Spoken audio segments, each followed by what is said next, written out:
আমি তো সেই কথাই বলছি বাপু, যে সব কথা ভুলে যাও। একটা কথা ভেবে দেখো তো, কি ঠিক আছে সবার কথা নয় বাদই দিলাম, যুগ নয় অনেক এগিয়ে গেছে, সে কথা নয় আমি মানলুম, কিন্তু দেখো এখনো তো সম্বন্ধ করে অনেকের বিয়ে হয়। হ্যাঁ, যখন সম্বন্ধ করে বিয়ে হবে তখন শ্বশুর বাড়ির লোকজনরা বাপের বাড়ি খবর জানতে চাইবে।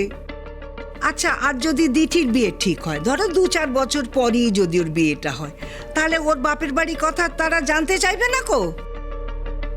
দেখো ডিভোর্স এখন সবাই মেনে নিচ্ছে, সব ঘরে ঘরে এখন ডিভোর্স হচ্ছে, ঘরে ঘরে ডিভোর্স হচ্ছে। বলি মেয়ের মা কি করে সেটা তো আগে জানতে চাইবে রে বাবা। তখন বুঝতে পারছো কি জবাবটা দেওয়া হবে? তার মা যা করছে তারা তখন সেসব মেনে নেবে বলো? দেখ দিঠি, রাগ করিস নে বাপু, আমি কিন্তু তোকে বলার জন্য আমি কিচ্ছু বলিনি কো। মনের মধ্যে সারাক্ষণ এইসবই নাড়াচাড়া করি, বুঝলি তো, এইসবই নাড়াচাড়া করি। আমরা তো পুরোনো দিনের মানুষ, এসব আমাদের চোখে সয় না রে। ঠিক আছে, মানুষ কি বন্ধু থাকে না? পরিবারে কি কোনো বন্ধু থাকে না কো? তার সঙ্গে তো বাবু চাল চলনটা ঠিক রাখতে হবে।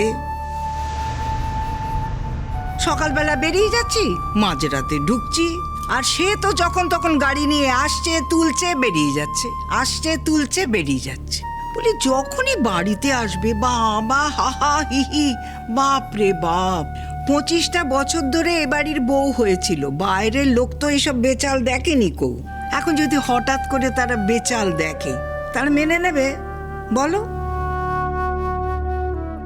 শোন দিঠি, আমি বলি কি তোর মাকে একটু বুঝিয়ে বলিস সময় পেলে, বুঝলি?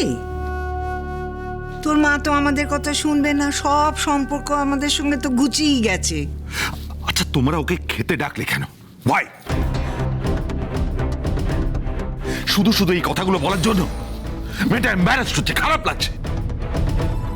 কি দরকার ছিল এগুলো বলার?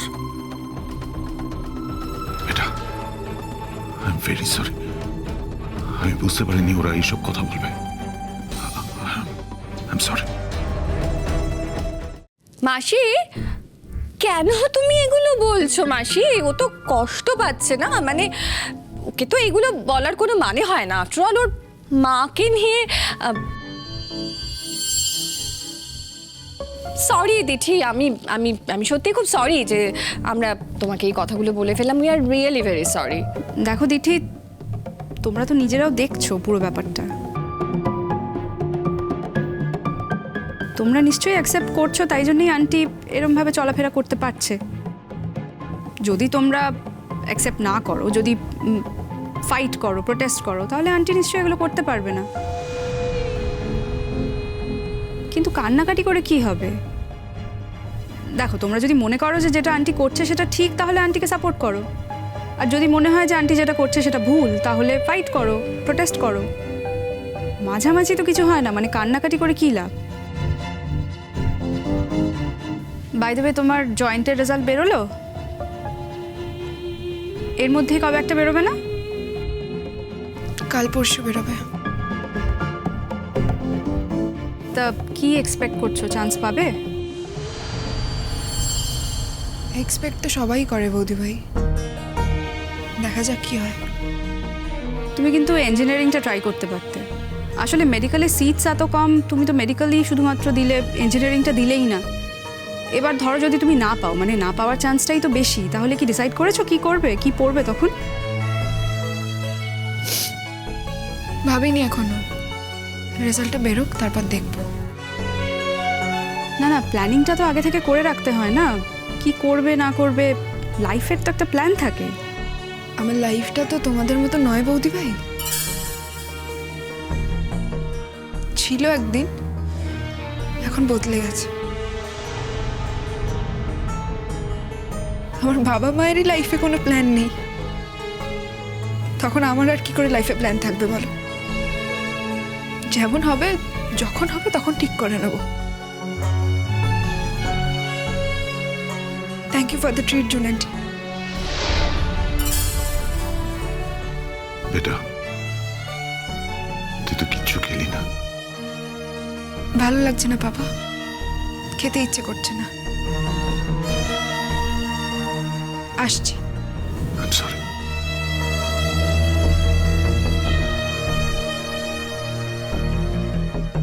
কানের মধ্যে বিষ ঢুকিয়ে মাথা অবধি পৌঁছে দিয়েছি।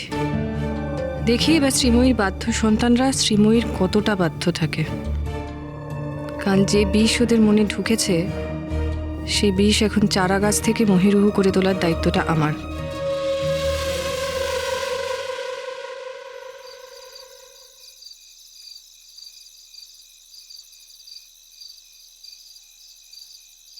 বাবা আসুন, হ্যাঁ খাবার বল। দিয়েছি।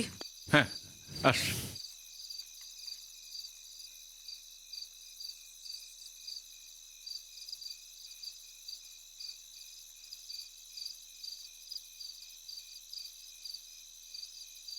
মা, বলছি তুমি কি ঠিক করেছো?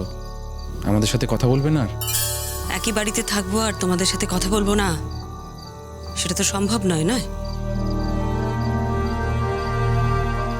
কিছু দরকার থাকলে বলো, তার উত্তর দেবো। ও, কিছু জানার থাকলে তোমায় জিজ্ঞাসা করব, তখন উত্তর দেবে। সেটা ছাড়া আর কোনো কথা নেই না তোমার সাথে আমার মা? না ডিঙ্কা, এর বাইরে তোমাদের সাথে আমার আর কোনো কথা নেই। কেন? আমরা কি এমন করেছি মা? সেটা তোমরা নিজেরাই ভেবে দেখো। শুধু আমরা ভাবলেই তো হবে না মা, তোমাকেও ভেবে দেখতে হবে তুমি কি করছো। কেন, তোর মা কি করেছে?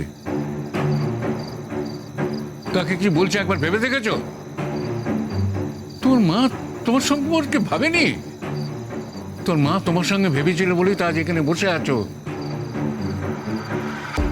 নাহলে তো চলে গিয়েছিলে। সেখানে গিয়ে তো হাড়ে হাড়ে টের পেয়েছিলে কি জীবন। তখন তো মাকে দোষারোপ করতে। হ্যাঁ, তোর মা সব কিছু ভুলিয়ে গিয়ে আবার তোমাকে এখানে নিয়ে এসে আদর যত্ন করে মানুষ করে তুলছে, তাও তুমি মাকে দোষারোপ করছো। এইভাবেই কি জীবনটা তোমার চলবে? তুমি কি ভেবেছো বলো তো? মা তো অনেক সকালবেলা বেরিয়ে যায়, এত রাত করে ফেরে। একবারও তো বেরিয়ে গিয়ে ফোন করে না, জিজ্ঞাসা করে না আমরা খেলাম কি খেলাম না, একটাও ফোন করে না বেরিয়ে গিয়ে। দিঠি, তোমরা দুজনেই কিন্তু যথেষ্ট বড় হয়েছো, নিজেদেরটা নিজেরাই করে নিতে পারো। তবু আমি রান্না বান্না সব কিছু করে রেখে যাই। এছাড়া মিঠুদি আছে বাড়িতে, তোমাদের যখন যা দরকার সেটা সে জুগিয়ে দেয়। এর পরেও আমার আর ফোন করে খবর নেওয়ার দরকার আছে কি? তুমি কোনোদিন মাকে ফোন করেছো? মা কেমন কাজ করছে, কতটা পরিশ্রম হলো, ঠিকমতো খাওয়া দাওয়া করলো কিনা করেছো? করনি তো? মায়ের টেক কেয়ার করার জন্য তো একজন আছে। মায়ের টেক কেয়ার করার জন্য তো একজন আছে। আমরা জানি যে মায়ের কোনো অসুবিধা হবে না। দিঠি,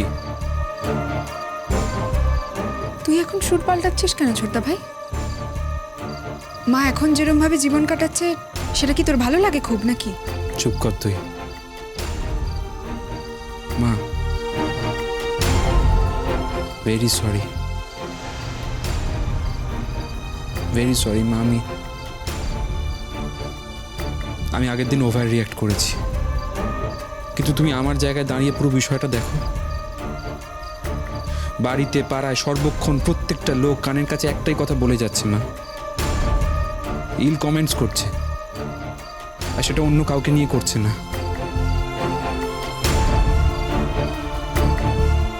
আমার মাকে নিয়ে করছে। যে কোনো ছেলে আমার পরিস্থিতিতে থাকলে একই রকম ভাবে রিঅ্যাক্ট করতো, আমিও করেছি। হ্যাঁ, আমি হয়তো তোমার সাথে রিঅ্যাক্ট করেছি, কিন্তু পাড়ার লোকেদের উপরও কম রিঅ্যাক্ট করিনি মা। আমার উপর রিয়াক্ট করেছো, খুব ভালো করেছো। তোমাদের সবার রিয়াকশন নেওয়াই তো আমার জীবনের একমাত্র কাজ, তাই না? এতদিন তোমাদের বাবা আমার উপর রিয়াক্ট করেছে, তারপর তোমাদের বড়দা ভাই, আর এখন তুমি করছো ডিঙ্কা। খুব ভালো করছো, একদম ঠিক করছো। সেনগুপ্ত বাড়ির ধারাটাকে তো তোমায় বজায় রাখতে হবে, তাই না?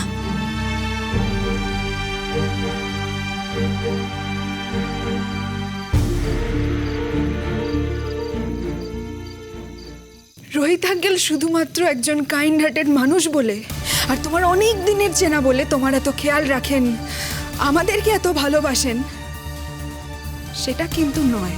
উনি তোমাকে বিয়ে করতে চেয়েছিলেন মা, তোমাকে এখন ডিভোর্সি দেখে হয়তো মনে মনে আরো অনেক আশা করছেন রোহিত আঙ্কেল।